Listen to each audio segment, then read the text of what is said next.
Hello, welcome to In Their Own Words, a regular feature of this site.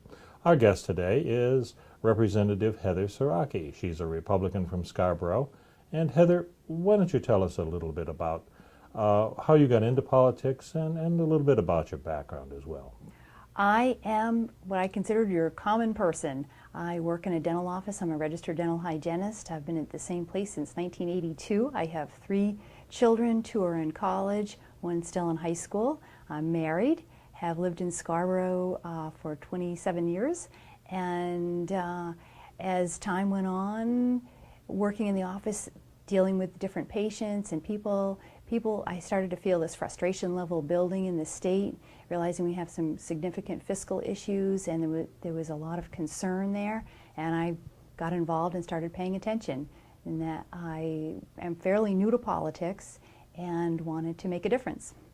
Thank you for that, Heather. Now, why don't you tell us what you think the current session of the legislature accomplished and what you expect to happen in the coming special session? This past session has been very interesting and challenging, and as a freshman jumping in, we had a lot to learn. The learning curve was very steep, and we had to learn about all sorts of things in the Health and Human Services Committee where I serve, and we have significant shortfalls that we started to deal with past session. A lot of issues are very complex, more so than one might think at first glance. You pull one thread and it starts to unravel another.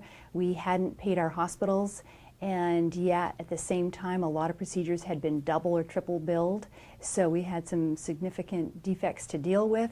And Commissioner Mayhew has worked really hard to try to unravel this. We're doing zero-based budgeting and combing through everything to try to find savings, and where things are not being spent wisely, we need to meet the needs of the needy, and then excuse me, try to make sure that the money is wisely spent.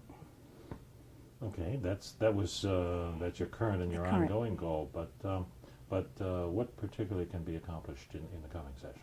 In the coming session, we are hoping, we're dealing with basically emergency bills and budgetary bills, and we also need to deal with a supplemental budget because we have a $121 million shortfall. We're hemorrhaging about $6 million a month right now, and so we are hoping to present a supplemental budget that will fill those needs, and within the department we'll be dealing with bills, some holdover bills from last session that will be dealing with everything from sort of certificate of need type things to wild mushrooms. You're a freshman Republican. Mm-hmm. That means you're in a session where Republicans control both houses of the legislature for the first time in many years.